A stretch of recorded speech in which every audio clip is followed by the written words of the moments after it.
वर्धन ने बिल्डिंग में कदम रखा ही था K2 मीटर चालू करने के बाद। अजीब था कि उसे इस बिल्डिंग और उसकी आसपास लगभग 20-25 कदमों की दूरी से ही K2 मीटर में कुछ जगह हलचल दिखाई देने लगी। फिर जिस जगह पर इस तरह की ताकतें काम करती हैं, उनका आभास वर्धन को हो ही जाता है। उसने तुरंत अपने कानों पर ईयरपीस फंसाए, शायद कोई आवाज भी उसे सुनने मिले। वो इस खंडहर की दीवारों पर टॉर्च की रोशनी मारकर गौर से देख रहा था कि जियाना और अर्जुन उसके पास पहुंचे। ये क्या जगह है? वर्धन उन्हें देखते ही सम्मोहित सा बोल पड़ा। अर्जुन और जियाना ने नासमझी के भाव के साथ एक दूसरे को देखा। यार, मैं ऐसी दर्जनों जगहों पर जा चुका हूँ जो पैरानॉर्मल चीजों के लिए मशहूर हैं, लेकिन वहां भी हमें ये रीडिंग इतनी आसानी से नहीं मिलती। उसने इमारत की दीवार की सतह को छुआ, जिसकी दीवार पर कई जगह काली काई जमी हुई है। सूखी हुई बेलें बिल्कुल इसकी बुनियाद से उगती हुई इसे अपने आगोश में पूरी तरह समेटे हुए है। जहां तहां दीवार से प्लास्टर झड़ चुका। उम्र से पहले ही इस इमारत पर बुढ़ापा आ गया है। 2 साल पहले तक यहाँ काम चल रहा था ना? हाँ, चल तो रहा था। इतनी जल्दी इतना बुरा हाल? बहुत बुरा हाल है। पूरी बिल्डिंग मकद्दी के जालों और मरे हुए चूहों की बू से भरी पड़ी है। अर्जुन ने स्टैंड जमीन पर छोड़े। क्या यहाँ कभी किसी तरह का हादसा हुआ था? जैसे कोई बड़ा ब्लास्ट या हाल फिलहाल में बिजली वगैरह गिरी हो? वर्धन इनके पास लौटा। अर्जुन ने ना में सिर हिला दिया। यहां कुछ मजदूरों के साथ हादसा जरूर हुआ था, लेकिन अफवाहें उससे पहले की हैं। कैमरे के फोकस पर नजरें जमाए। सामने ही हाईवे जा रहा है। गाड़ियां पूरी तेजी से निकल जाती हैं। क्योंकि आसपास केवल जंगल है, तो हो सकता है कि वहां कभी कोई ऐसा भयानक हादसा हुआ हो। मैंने कुछ पुरानी फाइल्स मंगवाई हैं, देखते हैं कि उनमें क्या मिलता है। और रही बात बिजली की, तो ज्यादा संभावनाएं हैं कि जंगल या आसपास के किसी पेड़ पर ही गिरेगी। वैसे क्या यहाँ हमेशा से जंगल ही था? क्या इस जगह का इतिहास पता है? मेरा बचपन यहीं बीता है। मैंने तो यहां केवल जंगल ही देखा है, हमेशा से। यार, कैमरा स्टैंड्स आगे क्या सेट भी करने होते हैं वो? अर्जुन ने जियाना को वो स्टैंड लेकर अंदर भेज दिया। जियाना और टिम मिलकर कैमरे को नियत जगह पर लगाने लगे। दूसरी तरफ अर्जुन अपना कैमरा लेकर वर्धन के साथ बिल्डिंग के दौरे पर निकल गया। वर्धन ने सुरक्षा को नजर में रखते हुए जियाना को टिम के साथ छोड़ा था और खुद अर्जुन को लेकर इस काम पर निकला। बिल्डिंग को देखकर ही उसे एक अलग सी ऊर्जा महसूस हुई थी, लेकिन इस बारे में उसने अब तक कुछ नहीं कहा। वो पहले खुद किसी नतीजे पर पहुंचना चाहता है। K2 मीटर में रीडिंग आना ही काफी नहीं है, उसकी और भी कई मुनासिब वजह हो सकती है। बिल्डिंग के पिछले हिस्से, जहां से इन्होंने चलना शुरू किया था, वहां मिट्टी कुछ भूर-भूरी थी। आगे वर्धन था, जिसके जूतों के निशान के पीछे अर्जुन के जूतों के निशान बन रहे थे, और अर्जुन के कदमों के ठीक पीछे 2 नंगे पैरों के निशान खामोशी से उस मिट्टी में उभरते जा रहे थे। उधर समर्थ का घर 11 बजते ही अंधेरे में खो चुका था। समर्थ के पिता ने आकर गेट पर ताला लगाया और सभी बत्तियां बंद कर सोने चले गए। विवान ने सिगरेट पीते हुए कुछ देर इंतजार किया। उन्हें सोने में वक्त लगेगा ही। काफी देर तक जब वहां कोई हलचल ना हुई, तो उसने सिगरेट एक तरफ फेंकी और बाउंड्री वॉल पर जैसे तैसे खुद को खींचकर दूसरी तरफ कूद गया। इस दीवार और समर्थ के कमरे के बीच बस एक छोटा सा लॉन है। इसी लॉन को पार कर वो आराम से समर्थ के कमरे में दाखिल हो सकता है। ऐसा करते हुए उसे जरा भी दिक्कत नहीं हो रही, क्योंकि वो ये सब पहले भी कई बार कर चुका है। जब जब समर्थ को उसके साथ बैठकर अनाप शनाप फिल्म्स देखनी होती थी या शराब पीनी होती थी। लेकिन आज ये खिड़की अंदर से बंद थी। खिड़की के कांच के पार वो बस देख सकता था अंदर उसके कमरे में फैली वो खामोश लाल रोशनी, जो कि उसके नाइट बल्ब की होगी। समर्थ, समर्थ, यार सुन, मैं हूं विवान। ये खिड़की खोलना। तभी चटकनी की आवाज आई और खिड़की का पल्ला अंदर की तरफ खुल गया। थैंक्स। विवान मुस्कुराते हुए खिड़की से अंदर आ गया। सॉरी, तेरा मोबाइल ही नहीं लग रहा, वरना बताकर आता। वो कहते हुए खिड़की से अंदर कूद गया। और कैसा? कहते हुए उसका मुंह अपने आप बंद हो गया और आंखें फैल गई। समर्थ कैसा है वो अपनी आंखों से ही देख सकता है। समर्थ के हाथ उसके सिरहाने से और पैर पतियाने से कसकर बंधे हुए हैं। वो बस शून्य आंखों से विवान की ओर तक रहा था। शिट मैन, ये सब क्या है? कहते हुए विवान तुरंत उसके पास पहुंचा। उसकी बाहों, गर्दन और माथे पर कई तरह की मोटी पतली खरोंचें हैं। उसकी काया पिछले दिनों के मुकाबले आधी ही रही गई है। चेहरे की हड्डियां उभर आई है और आंखें कोटरों में धंस चुकी। उसके सूखे होंठ, जो कि इतने रूखे हो गए हैं कि उनमें दरारें पड़ने लगी हैं। ये क्या हाल है तेरा? और तुझे ऐसे क्यों बांधा हुआ है? मुझे फ्रेश होना है। समर्थ ने बहुत धीमी और कांपती आवाज में कहा। विवान ने बिना अगली सांस भरे उसे खोलना शुरू कर दिया। रस्सियां बहुत कसी हुई होने के कारण उसकी कलाइयों पर खून जम गया था।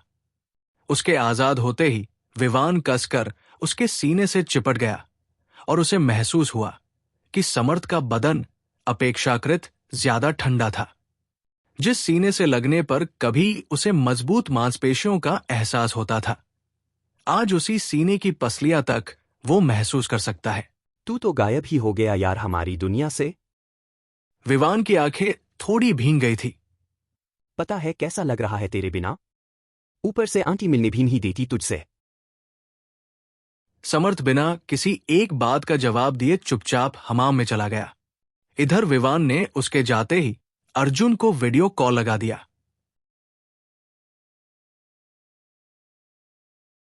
यहां इस अधूरी इमारत से कुछ 30-40 कदमों की दूरी तक कोई पेड़ पौधा नहीं है।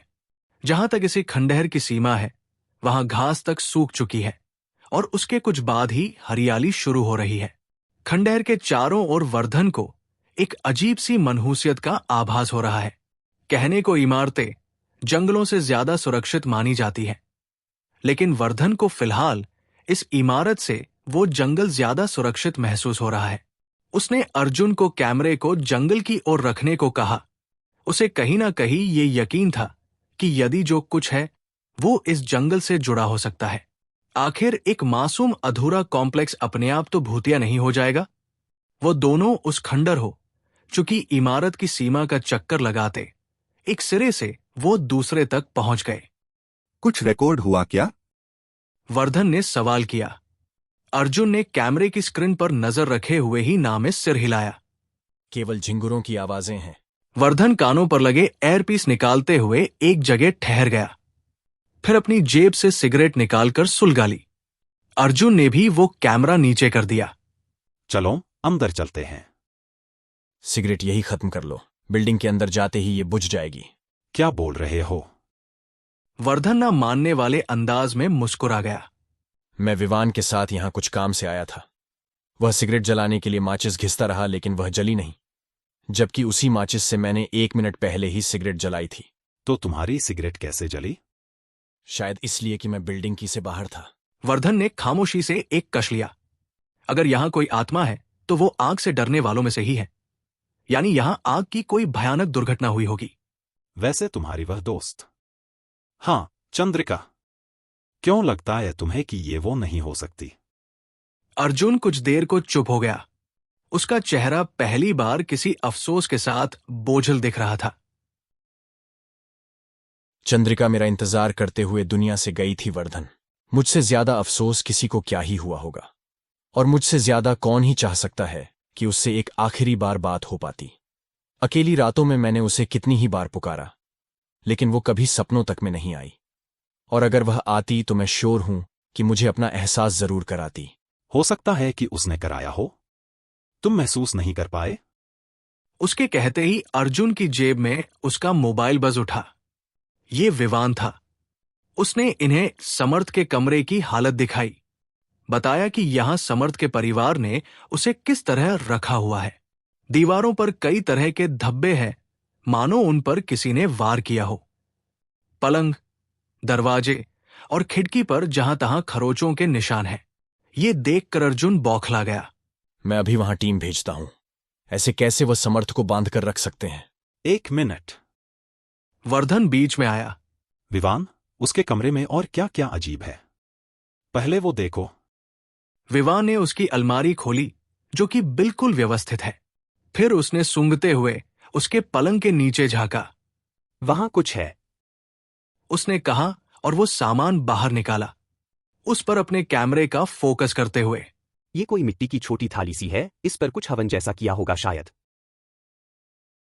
उसने उस राख को हाथों में लेकर दिखाया जो उस कटोरे नुमा बर्तन में भरी थी और गर्म भी थी। शायद शाम को ही कुछ हुआ होगा। वर्धन ने बिल्कुल शांत भाव से वो सब देखा। वह लोग जानते हैं कि समर्थ को कुछ हुआ है। उसने अर्जुन की तरफ एक नजर देखा। विवान, तुम उसके बिस्तर पर देखो, शायद उसके तकिए के नीचे कुछ मिलेगा तुम्हें। विवान ने झट से जाकर उसका तकिया हटाया। वहां कुछ नहीं था। फिर उसने गद्दे के नीचे हाथ फिराया जहां एक आधा कटा नींबू रखा था जिस पर सिंदूर लगा था। अबे क्या कर रहे हैं ये लोग? सब कुछ वैसे ही रख दो। समर्थ अभी कहाँ है? विवान ने उसे बताया कि अभी वो फ्रेश होने हमाम में गया है। वह वापस आए तो उससे ज्यादा बातें मत करना। कोई सवाल जवाब नहीं, कोई मस्ती नहीं। अगर वह सोता है तो उसे सोने दो और हो सके तो वापस आने से पहले उसे उसी तरह बांध देना। मैं ये नहीं कर सकता। कहते हुए विवान ने चिढ़कर कॉल काट दी। पीछे से हमाम का दरवाजा खुल गया था। विवान दरवाजे की ओर पलटा। मैं सही था। उसके माँ बाप को उसकी हालत के बारे में सब कुछ पता है। वही उसे कैद कर रखे हैं। वर्धन ने अपने बालों पर उंगलियां चलाई और अर्जुन के चेहरे पर देखा। उसका चेहरा इतना सख्त है इस वक्त की वर्धन की भी धड़कनें बढ़ गई। रिलैक्स अर्जुन, वह लोग उसके दुश्मन नहीं हैं। तुमसे ज्यादा चिंता उसके माँ बाप को हो रही होगी। मैं ये नहीं सोच रहा हूं। अर्जुन की आवाज गहरा गई। अगर समर्थ को वहां बांध कर रखा गया है तो विवान के लिए अंदर से खिड़की किसने खोली? वर्धन के चेहरे का उड़ा रंग बता रहा है कि उसने भी इस बारे में कतई नहीं सोचा था। वहां जो भी है वो कैमरे में नहीं दिखा और वह चाहता था कि विवान अंदर आए। कहते हुए अर्जुन ने बैग कंधे पर डाला। मैं विवान के पास जा रहा हूं। लेकिन शहर तो यहां से बहुत दूर है। मैं बस गया और आया। तुम लोग चाहो तो मेरे आने तक बाहर इंतजार करना। अर्जुन बस वो सामान अंदर रखकर लौटने वाला था। इतनी देर में विवान के साथ कुछ अनहोनी हो सकती है, इसकी उम्मीद कम ही थी, लेकिन थी। इधर खंडहर के बीचों बीच बनी एक बड़ी सी लॉबी के एक कोने पर टिम ने कैमरा लगा दिया। जियाना इसमें उसकी मदद कर रही थी। वैसे ये जगह वाकई हॉन्टेड है। उसने जियाना से बात करने की शुरुआत की, लेकिन उसने जवाब में बस एक बार उसके चेहरे पर देखा और फिर अपने काम में लग गई। उसे पता है कि ये जगह कैसी है। अभी कुछ देर पहले ही तो नमूना देखा था उसने। इधर टिम ने एक भारी सांस छोड़ी। जब से उसने जियाना को देखा है उसकी धड़कनें दोगुनी हो गई हैं।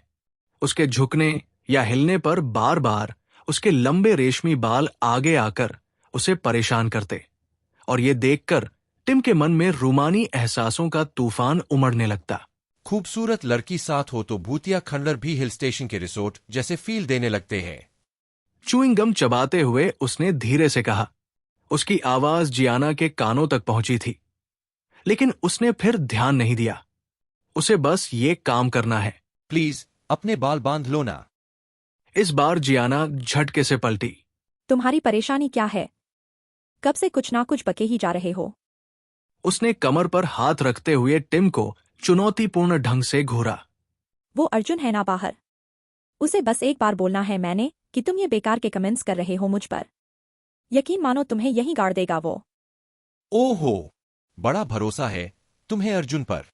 उसके गुस्से पर भी टिम ने एक प्यार भरी मुस्कुराहट दे दी। मैं इसलिए कह रहा हूं कि एक तो तुमने परफ्यूम लगाया हुआ है और फिर इतने लंबे बाल खोलकर ऐसे वीराने में भटक रही। वो अचानक चुप हो गया। एक बार उसने इस लॉबी की विशाल दीवारों को अजीब तरह से देखा और फिर जैसे खुली आंखों से ही सो गया हो। उसका चेहरा अचानक शून्य हो गया और वो चुपचाप लॉबी की एक दीवार की तरफ बढ़ने लगा। जियाना उसे बस देख रही है। पता नहीं क्या नाटक कर रहा है ये बंदा।